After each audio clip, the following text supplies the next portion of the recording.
A packed house. I mean, a packed house in the Oak Room of Dublin's Mansion House last Saturday, there in honour of one of Ireland's great journalists, Con Houlihan. Con was born in 1925, and I felt it just vital in this centenary year to include him in the programme for the Festival of History. I almost said the match programme.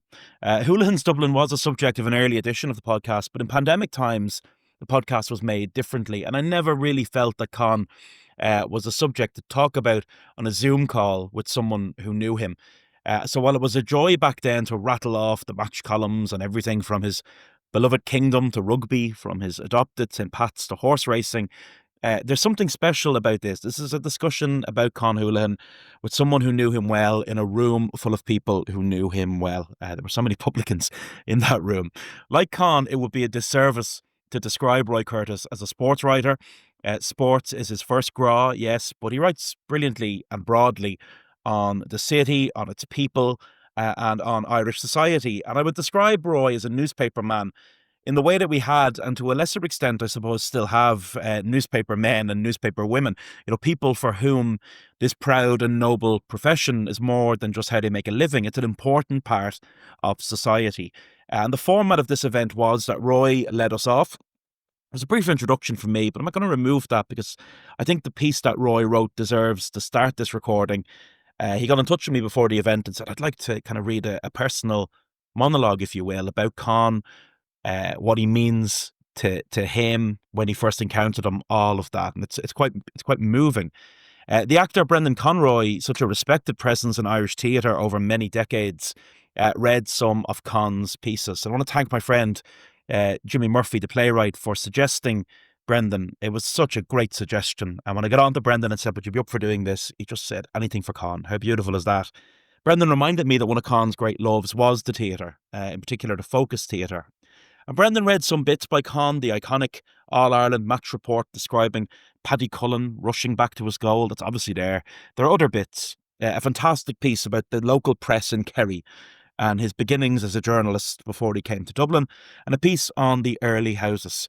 I hope this event was a fitting tribute to the Castle Island Colossus he has missed in so many places, from Mulligan's on the Palace to Portobello, where he made his home, from the Harold House to the Camac Terrace in Inchicore, from Knocknagoshel, arise Knocknagoshel and claim your place amongst the nations of the earth, to Bagot Street. My new book, The Dublin Pub, A Social and Cultural History, including plenty of Con, is, I am reliably informed, on the shelves a little bit early. If you're going to buy it from an independent bookshop. Never mind the Amazon, here's the bookshop.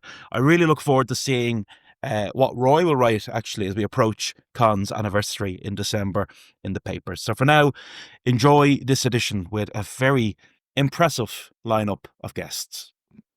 Oh, and Fogra, Rudawanala.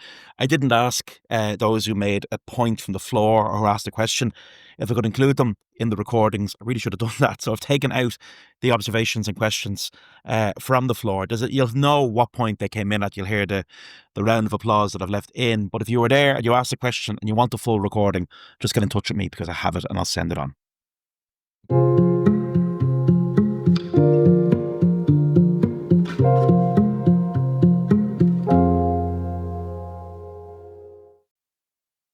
Hi, folks. Good evening to everybody. This is a personal recollection on a man who was a hero of mine and who became a very fast friend and a teacher in life. He was a Stradivarius of the written word, fine-tuning the priceless instrument of his intellect to deliver music of incomparable depth and beauty, a supreme wordsmith's symphony of cultivated, eternal prose. At heart, he was a Shanachie, a brother to John B. Keane and Brendan Kennelly, a descendant of Kerry's lyrical storytelling tradition.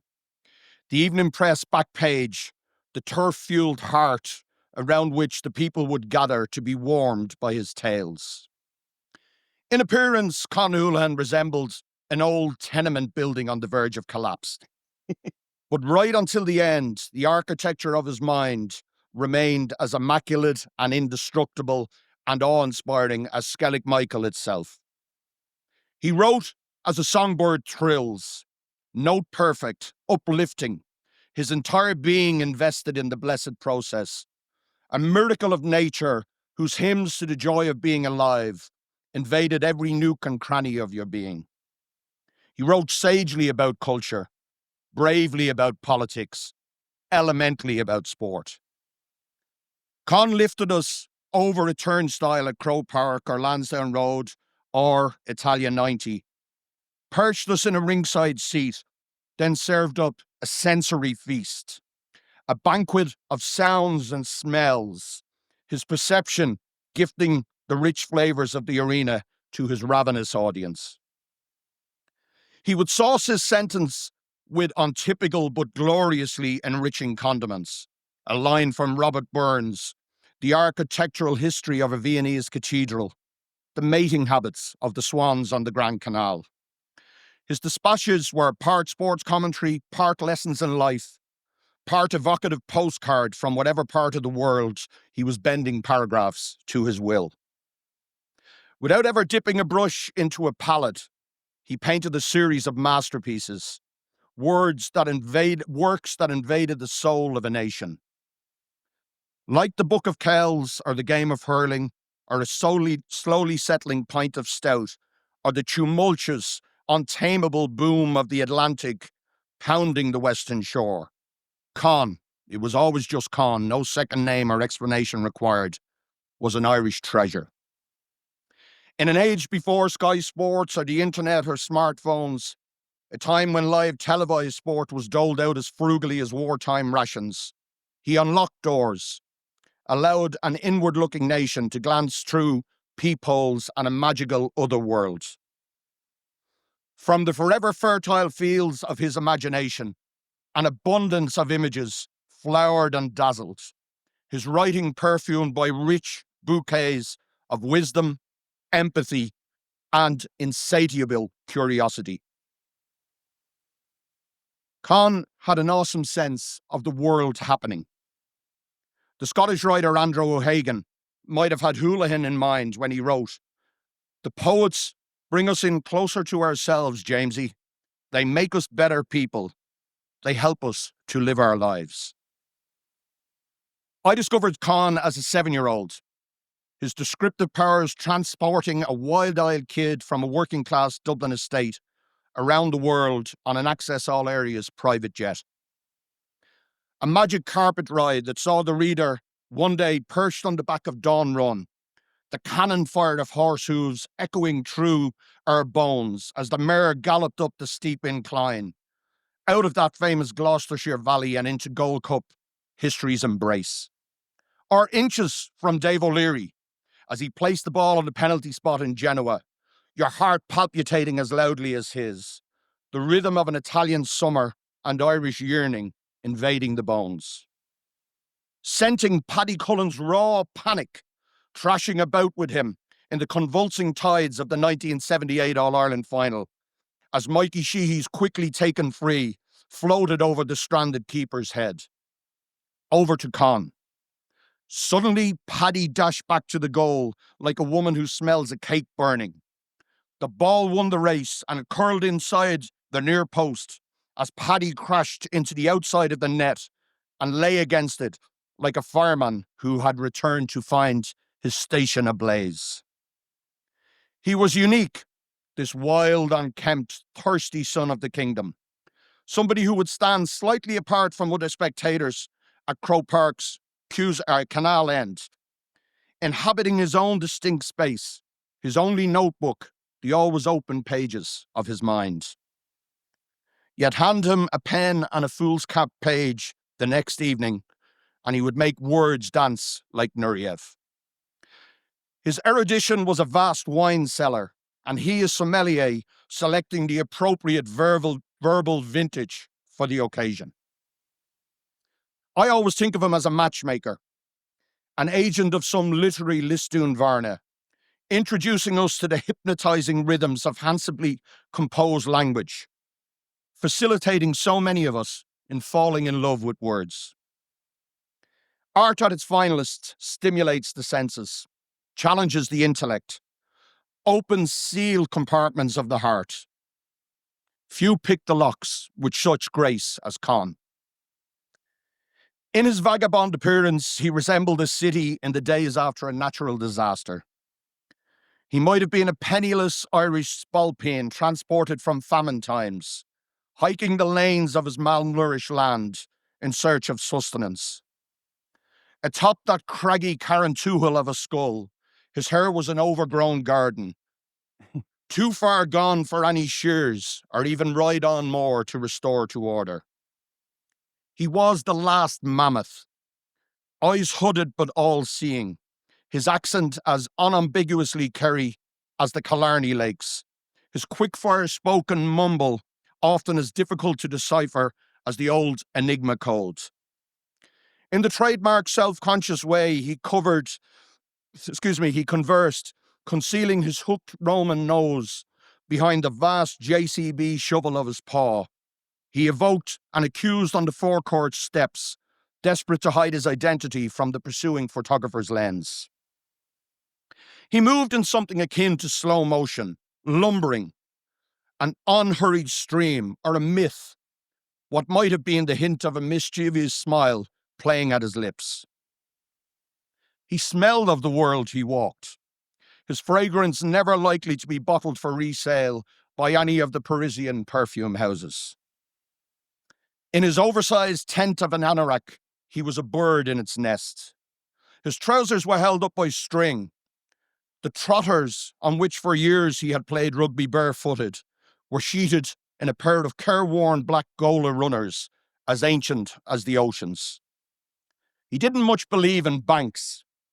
Once in Paris on 6 Nation duty, my debit card misplaced.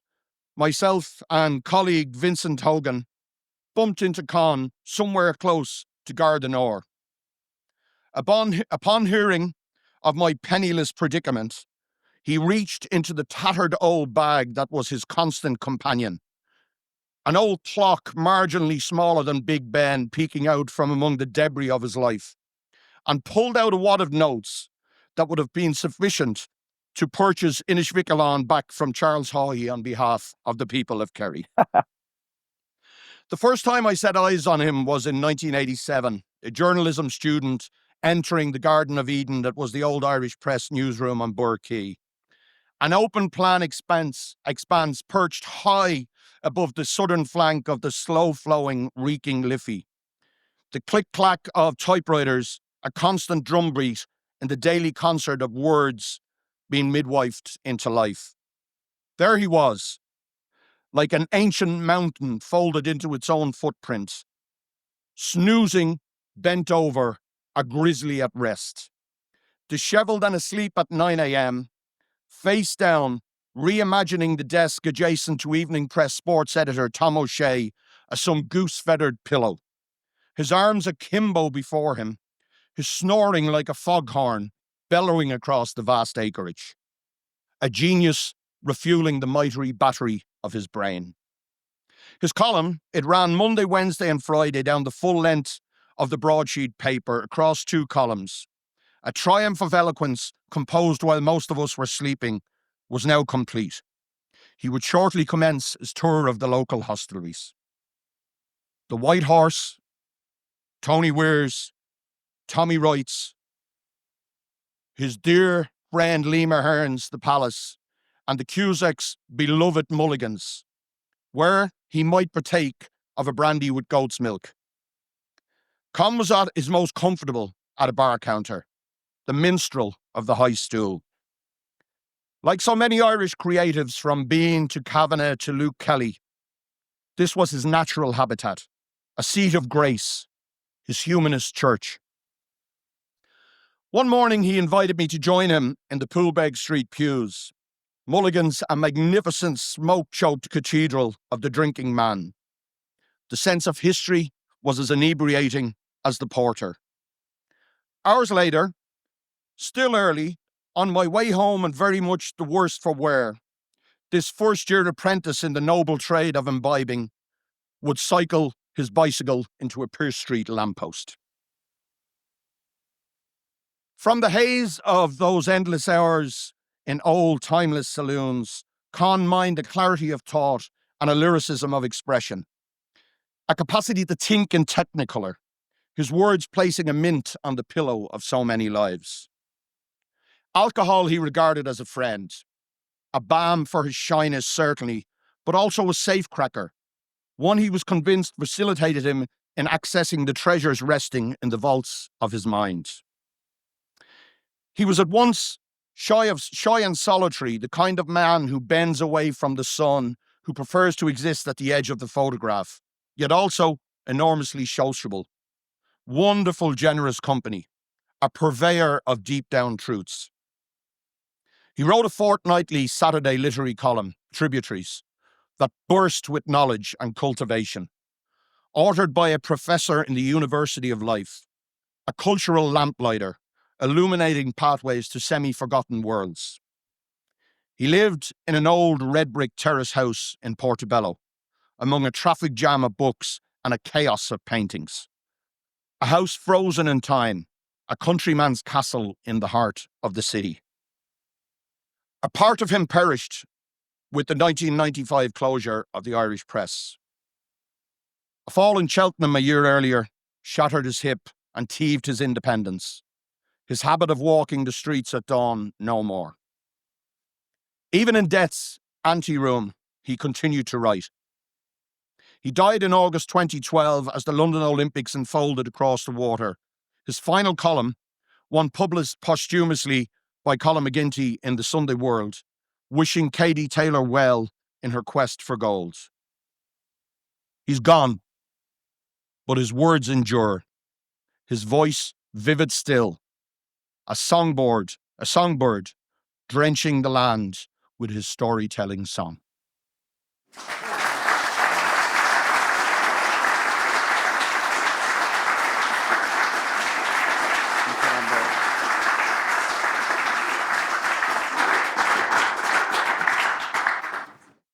Told you it was good. The brandy and milk, I remember reading that when he was asked why brandy and milk, he said, the brandy takes the sting out of the milk. Con Houlihan was very much, Roy, a man of two places. It's difficult to think of someone who so brilliantly captured aspects of Dublin life, from its early houses to its football terraces. But ultimately, I think to have a sense of Con, it's important to bring this back to Castle Island. As he always insisted, Castle Island, 2 words, not one. Yeah. At 47, he left Kerry to take up a full-time job in the Irish press. But I think his soul forever resided in the kingdom. When he wrote about his home place, about the streams where he fished, about the sacred art of saving turf, about his father's years on a small holding or working in a Welsh coal mine, love poured from the page. He believed absolutely in the democracy of place, and he came to Dublin, but he remained a Kerry man in Dublin even as he embraced Dublin city. I often think his finest pieces in Dublin evoke William Wordsworth's poem Upon Westminster Bridge, where he starts, "Earth has nothing to show more fair, dull would he be of soul who could pass by, a sight so touching in its majesty." Wordsworth was writing about early morning in London, and Con, when he wrote about Dublin, wrote about it as a place of nature. Early morning, walking along the Grand Canal. As I mentioned in the piece, he could write a 1,500-word piece and 900 words of it would be about the swans atop the water, and yet he would somehow transport you into the sporting event that way. I've been reading a lot of his pieces over the last couple of weeks. He wrote a piece about the hare and the depth of knowledge, the understanding of nature, the way he could bring you to a place.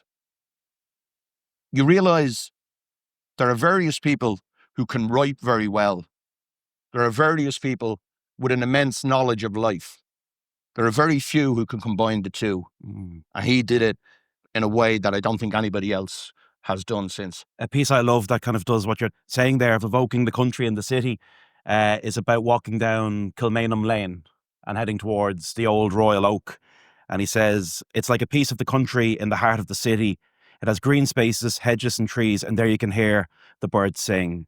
There too, you'll find the little pub, which from the outside looks like a private house. This is the old Royal Oak and Long May it last. Yeah. But we don't think about Dublin as a place of laneways where we hear the birds sing or walk amongst green space. Well, I think, excuse me, I think Con was always searching for the places that touched him in the heart.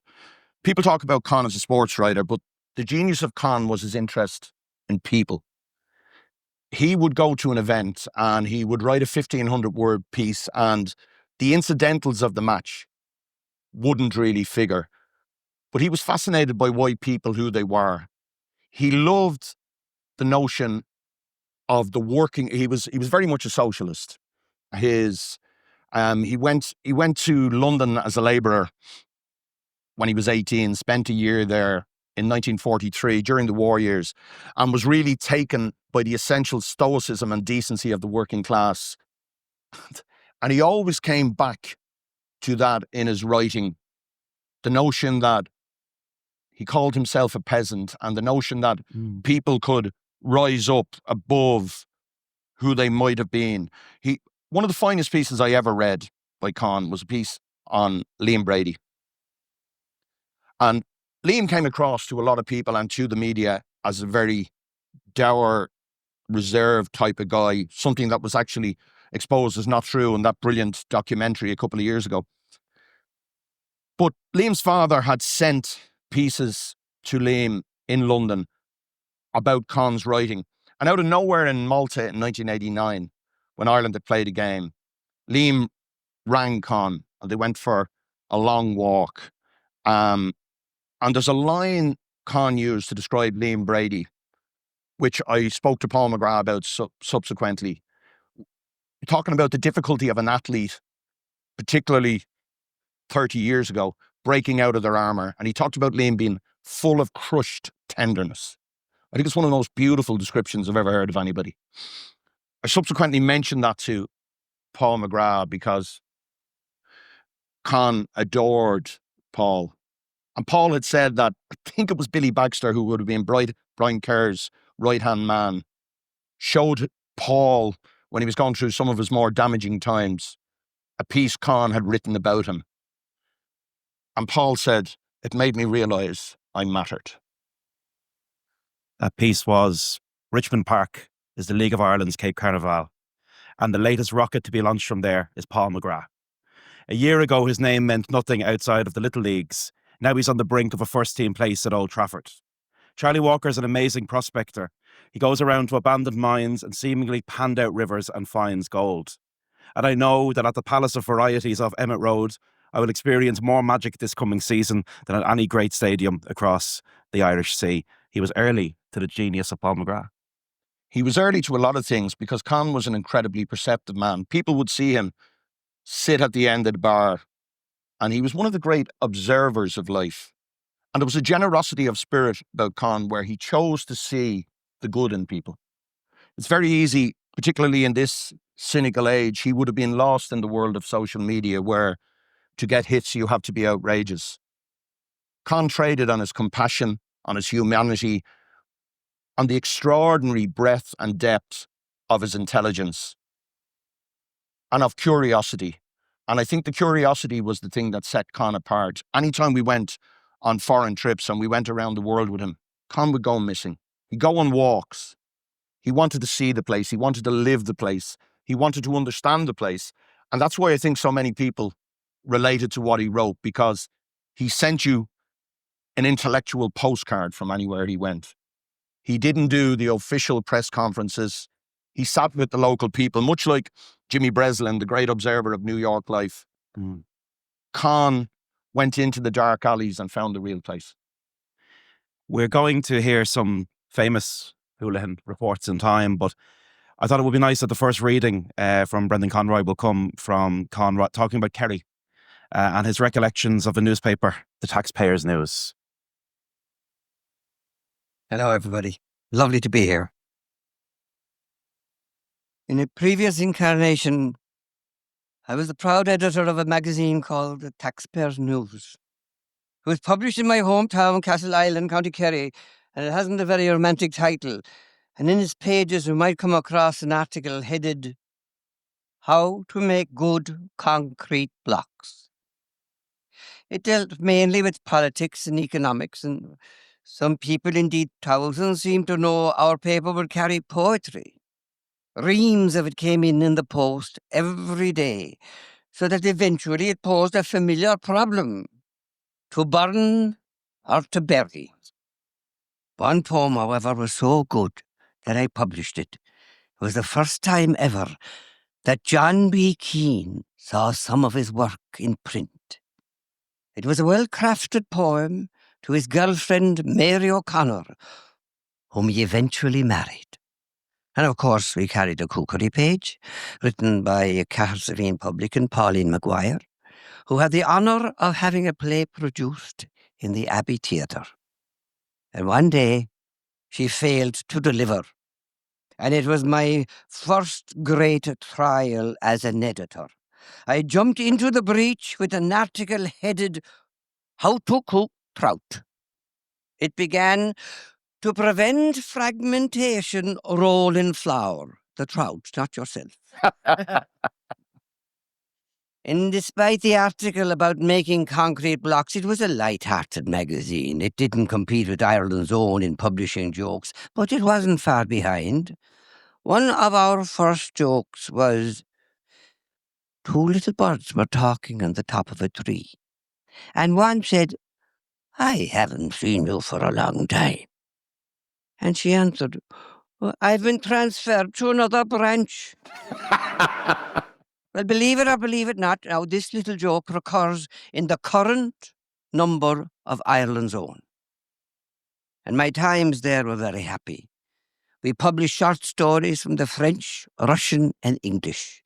Our authors included Guy de Maupassant, Anton Chekhov, and D.H. Lawrence. And this had two merits. They were great stories, and we hadn't to pay for them because the authors were dead. It is my belief that every town should have its own magazine for its own newspaper. And the men in America in the 19th century founded newspapers with hardly any capital. They needed only a rudimentary building, a printing press, and a boy to run messages and bring the coffee and the donuts. And every journalist I know in Dublin would love to go home and start a newspaper in Castle Island, or Carrickaveen, or Newcastle West. But the tide is running against them now. Happily, I have been associated with the good days of the evening press and the Kerry men. The first has ceased to be, and the second is a pale shadow of its great self. There are so many other ways of communicating news. You wonder if newspapers will become extinct. My hope is they won't. Brilliant.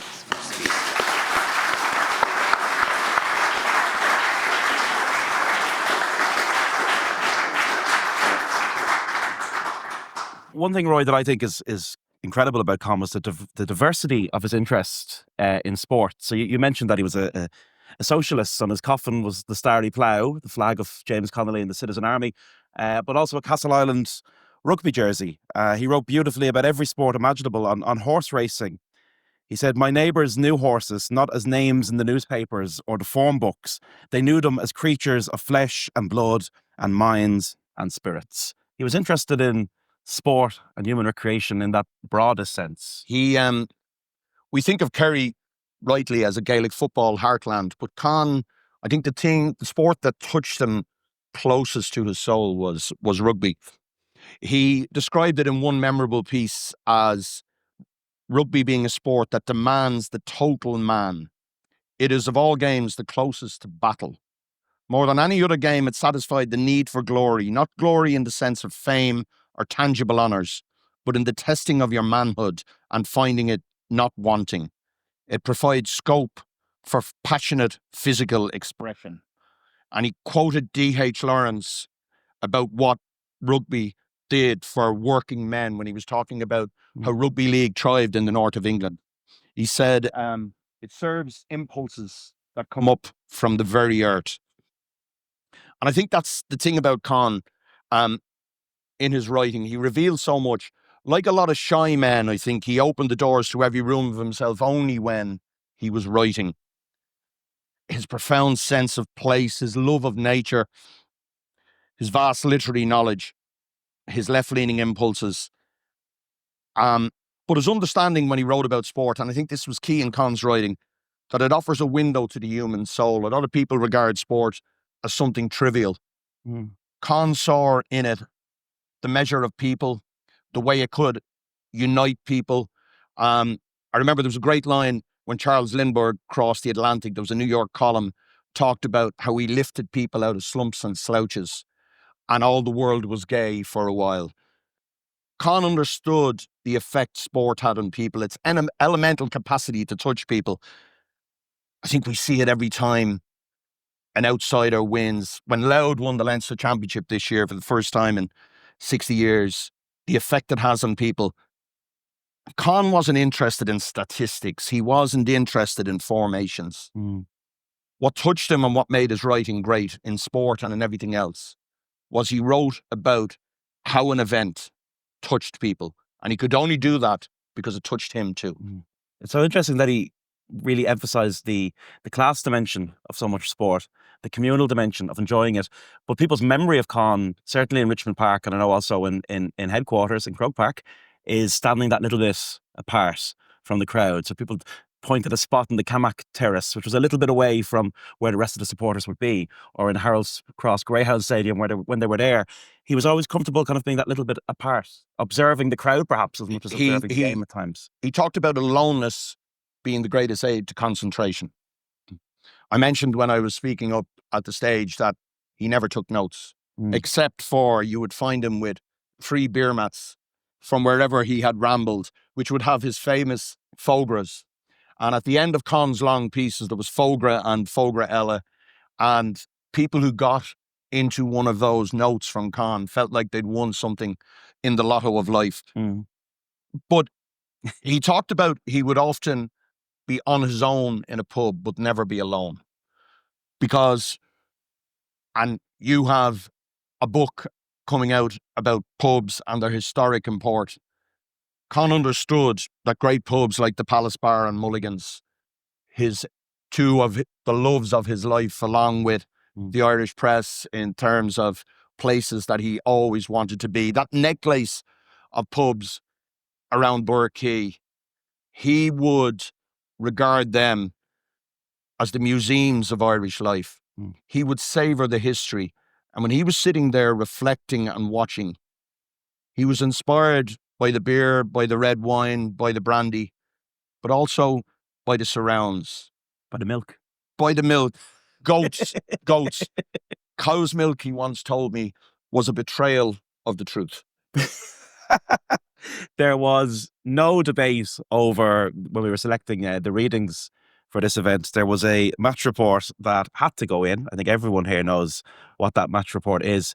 It's one of the defining pieces of Irish sports writing. You quoted from it briefly in that line about Paddy Cullen. It is the definitive Con Houlihan report. Can you set the scene of that game? Well, I think you have to understand the 1970s in Dublin. It was a place ravaged by unemployment, by emigration, by dereliction, a place that largely devoid of hope, a place looking for a beacon. And out of nowhere, this Dublin football team came along. They went off like a great bomb of hope. Every sporting rivalry needs the second side. Dublin had won the All-Ireland in 74. Kerry came back in 75. Dublin beat them in a semi in 70, or beat them in the 76 final, beat them in a semi in 77. We come to 78. The nation is agog. There's no Premier League. This is the only show in town. Before the GAA decided, absurdly, to move All Irelands from September. This was the centrepiece of the autumn. An Irish celebration. Kerry against Dublin. And it was distilled, the game was distilled. Dublin were a team in the autumn of their existence. Kerry still strong. And the whole rivalry was distilled down to one moment. Dublin had started well, were leading. Seamus Aldridge gave a free that to this day many Dublin players haven't forgiven him for. They'll get over it shortly. Paddy Cullen was off his line, came out to protest. Mikey Sheehy took that famous free. The history of Gaelic football was altered in that moment. It was the greatest match report stroke colour description of an iconic moment that maybe any Irish journalist has captured. And how lucky are we to hear it read by Brendan Conroy. On a legendary All-Ireland final day, Paddy Cullen is a modern keeper. He guards not only the goal, but his forecourt. And it was one of the ironies of a game that might have been scripted by the king of the gremlins, that now he was caught too far back. He advanced desperately, but Johnny Egan, scorer of that lethal first goal in the final 3 years ago, held the big trump. And he coolly fisted the ball over the keeper and into the net. That goal affected Kerry as a sudden day of May showers a languishing field of corn. Dublin were like climbers who had been driven back down the mountain by the rockfall. They had to set out again from a plateau not far above the base. Soon a few Kerry pints had put them at the very foot, then Dublin went ahead with a pint. And now came the moment that will go into that department of sports museum where abide such strange happenings as the long count and the goal that gave Cardiff their only English FA Cup and the fall of Delavan Lock. Its run-up began with a free from John O'Keefe deep in his own territory. Jack O'Shea made a flying catch and drove a long ball towards the middle of the 21-yard line. Mikey Sheehy's fist put it behind the backs, breaking along the ground and towards Kerry's right. This time Paddy Cullen was better positioned and comfortably played the ball with his feet away from Sheehy. He had an abundance of time and space in which to lift and clear, but his pickup was a dubious one. And the referee, Seamus Aldridge, decided against him. Or maybe he deemed his meeting with Ger Power illegal. Whatever the reason, Paddy put on a show of righteous indignation that would get him a card from Equity, throwing up his hands to heaven as the referee kept pointing towards the goal. And while all this was going on, Mikey Sheehy was running up to take the kick, and suddenly Paddy dashed back towards his goal, like a woman who smells a cake burning. The ball won the race and it curled inside the near post as Paddy crashed into the outside of the net and lay against it like a fireman who had returned to find his station ablaze. And sometime Noel Pearson might make a musical of this amazing final, and as the green flags come up for that crazy goal, he will have a banshee's voice crooning. And that was the end of poor Molly Malone.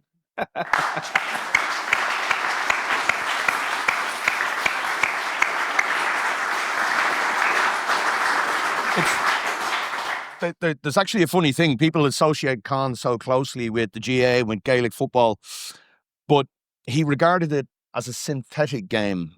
And he spoke about Michael Cusack making a mistake when he invented Gaelic football. The mistake being the belief that culture is something you can impose on people. Con's argument was it must spring from themselves. And he said Gaelic football was not a good mould for expressing what one might call the Irish nature, staggering between the stools of the carrying game and the propelling game. That is the root of its troubles. It could, and I think this is significant given the current candidate for Áras an Uachtaráin, it could, with intelligent rules transformation, be raised into the greatest field game of all. So, I don't know whether Jim will make it to the Áras, but I think he will probably get a vote from beyond the grave for Con just from that. That match report is extraordinary, but even dipping into his reports of football matches, soccer matches, association football, these great lines pop up. He's describing Shamrock Rovers attacking in Emmett Road, and it's just not happening for them. Everything is being put back out by a well-organised defence. And he says it was like throwing snowballs at the Eiffel Tower. You were never going to take it down in that way. We touched on public houses, and they are a very important part of this story. Houlihan's landscape of public houses, quite extraordinary to think how commemorated he is in that landscape, and was in his own lifetime. That secular shrine in Mulligan's, with that great quote from John B. Keane: "We played rugby against each other and drank stout together. We were good at one and excelled at the other." The plaque outside the palace and the ground, unveiled in his own lifetime. That's extraordinary, that level of adoration from him amongst the publicans of the city of Dublin. He was a great fan of Samuel Johnson, who had a quote about there being no finer place on earth to reside than a tavern, and the only wasted time is the time when you walk out the door. I think Con would have absolutely identified with that. I always found incredible his capacity to drink some more, and then drink, and yet produce just incredible writing. I think we live in an age where there's a slight suspicion of people who might spend too much time on a high stool, but Con regarded it as the great observational point of humanity. And I keep referring back to two, particularly. He'd be in the White Horse early, but Mulligan's and the Palace, he would just watch life unfold. And he would realize that this is where you meet people. You don't meet people in press conferences where everything is curated and where everything is diluted and where authenticity is not anywhere in the building. His field, his battle zone, if you like, where he encountered the great wars of life, where the pub, where everything was talked about. He was a shy man. I spent quite a lot of time in pubs myself. And people ask me, what's the attraction? I just feel, and it so happens that Mulligan's and the Palace are two of my go-tos. When you sit in those places and you're surrounded by all the people who've there before, when you see those walls and what they've witnessed Joyce, they've witnessed Bean, they've witnessed Kavanagh. All three of them, Bean and Kavanagh apparently being locals in every single pub. If I read another tourist piece about Bean and Kavanagh and the pubs they drink in. But Con sat quietly as opposed to the unruly fashion and understood that the great landmarks of Irish life are the Cliffs and Moor, are the Wild Atlantic Way, but are those old Victorian and Edwardian pubs that are so much part of our culture. And he never shied away from that. He embraced the history of what they were. And I think that's a vital part of his story. The memorials around Dublin publand, I think about Eamon Case's words on Bagot Street and one pub below this incredible Ray McManus picture. There's other ones too that I love. I love the mural upstairs in the Palace because it has those three words that are so important. Now read on. Now read on. We arranged a Christmas gathering a number of years ago when we were going to go to all the pubs in which Con were celebrated. And seven of the guys were in the accident and emergency unit about halfway through it. He in Mulligan's, you have the shrine we talked about. The Bank Bar, the Chalk Pub on Dame Street has an extraordinary full bust of Con. I love in the Palace Bar in Fleet Street, where Liam and Willie Ahern. Liam was a fast friend to Con, spent a lot of time with him when he was sick. And there's a bust of Con behind the bar in that great pub. And it has a quote from Con that sums up what pubs should be and why there should not be televisions blaring or music deafening. And it's, a bird is known by its song, a man by his conversation.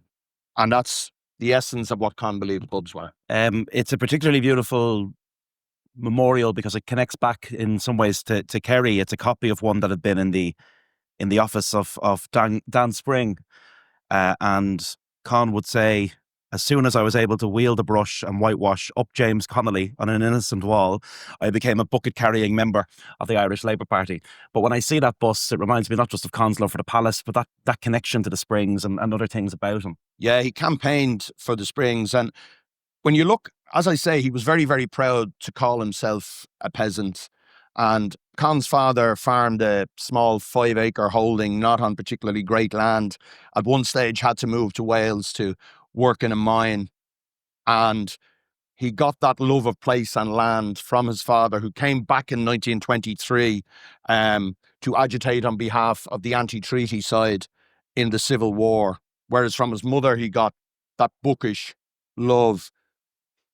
He was very, very courageous as a writer, because when he was writing for the Kerryman in an area where there would have been a very strong Republican vibe, Con wrote a really condemnatory piece after bombings in London in 1974. And as a consequence, there was bomb scare to the Kerryman newspaper, and there were police outside for a week or two.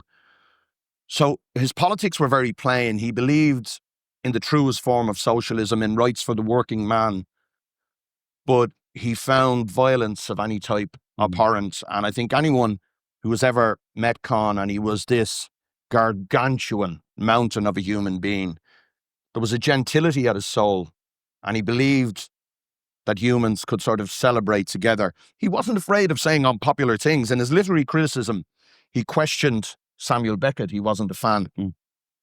He was a great fan of Joyce, but he thought Joyce's genius resided in Dubliners and a portrait. He wasn't a fan of Ulysses at all, saying he thought it had too much head and not enough heart. And he was probably looking in the mirror then, because everything Con wrote had so much heart. On pubs, I recently found a collection of poems by Paddy Finnegan. You might remember Paddy Finnegan, the poet. A familiar face on Grafton Street selling the big issue. A great poet. And Paddy had a collection of poems for which the introduction was written by Con. And Con said that Paddy Finnegan can be found these days in Grogan's on Dublin's left bank. It would be a good place to recruit extras if you're making a film about the French Revolution. But talking about all these lovely things in pubs like Mulligan's and the Palace, Chaplin's and many more where these commemorators. The last piece we're going to hear from Brendan is about a different kind of pub that Con could sometimes be found in, the Early House. Right. On the Early House. Seemingly, some of our government plan to abolish the early houses. This is madness. They're the spice of life in Dublin's fair city. Apparently, the reformers think that it is a sin to be drinking at 7:30 in the morning. It is the same as drinking at 7:30 in the evening. The early houses are a blessing for the people who work at night. Firemen, nurses, Gardaí, and others whose day is turned upside down. The early houses are great places to meet old friends and to make new ones. They are oases of civilization. And our licensing laws may need reforming, but not in this area. The laws governing Sunday openings were crazy and differed ridiculously from those on mainland Europe. Now, one Sunday, a lone American driving through my hometown was amazed to find all the pubs closed. He saw a sergeant in the street and consulted him. The sergeant said, "Go down that laneway there and knock with a coin on the little window over a green door and say that the sergeant sent you." Well, the American came back and said, "I was told to go off in no uncertain terms." And the sergeant sighed and said, "There's no respect for the law around here."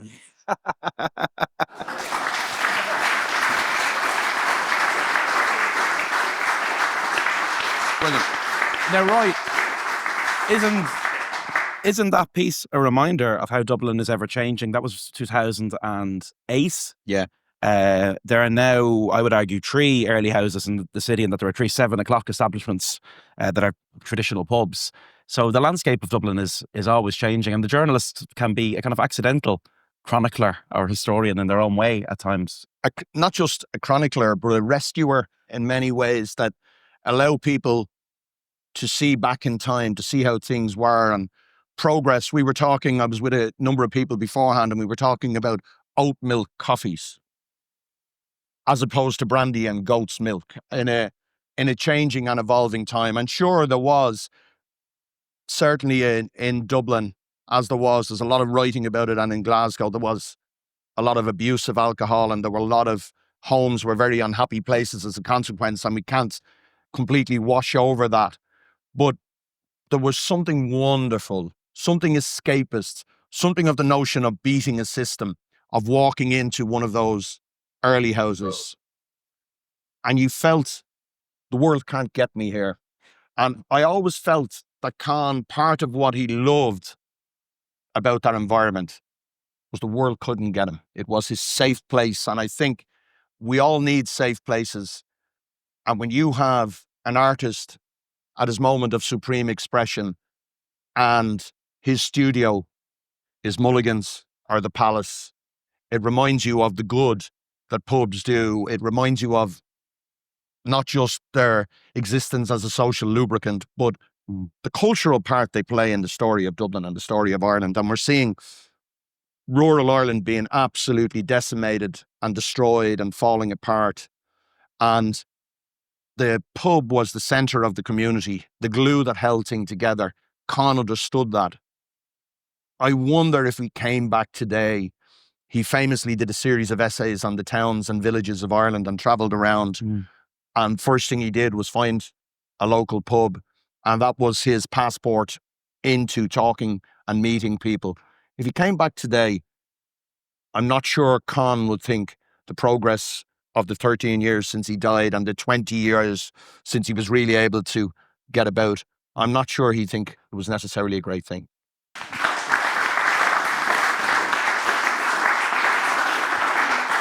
I think, Donal, when people talk there, you see how Con touched people. And I think part of that was just his generosity of spirit. He was this iconic giant of journalism. I remember as a kid, 18, going in on these placements. He didn't have to see you, but he chose to. And when I was 19, I got a job in a newborn paper. The Star had started in 1988. And Con scribbled me a note that I have at home, and it's one of my proudest possessions.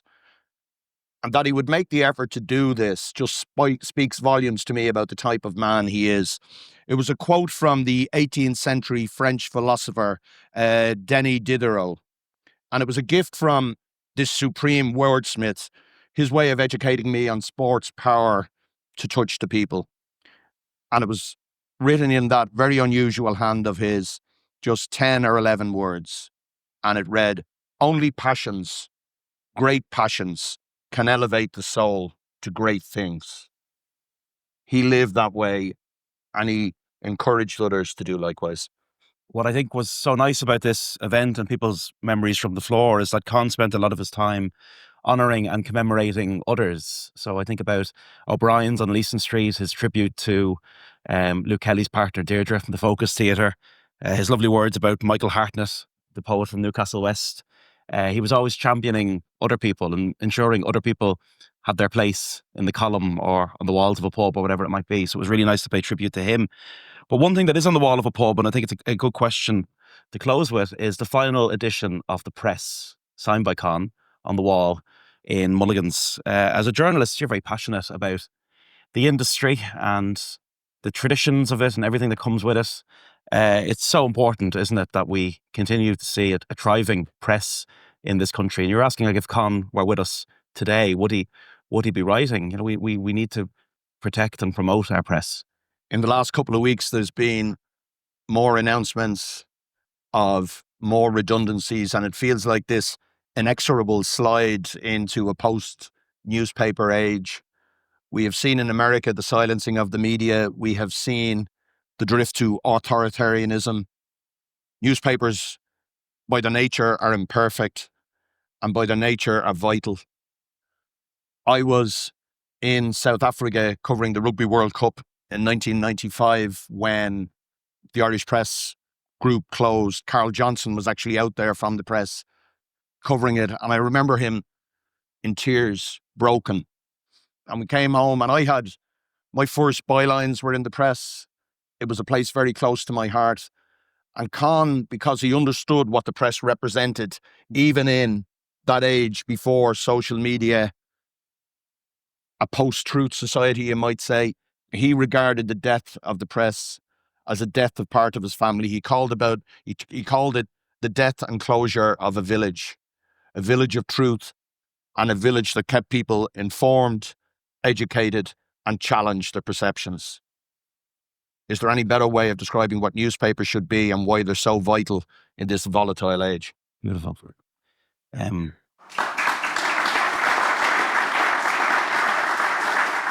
friends, thank you. Thank you all so much for coming along to this event. This is really the beginning of the Dublin Festival of History. It will run for 2 more weeks.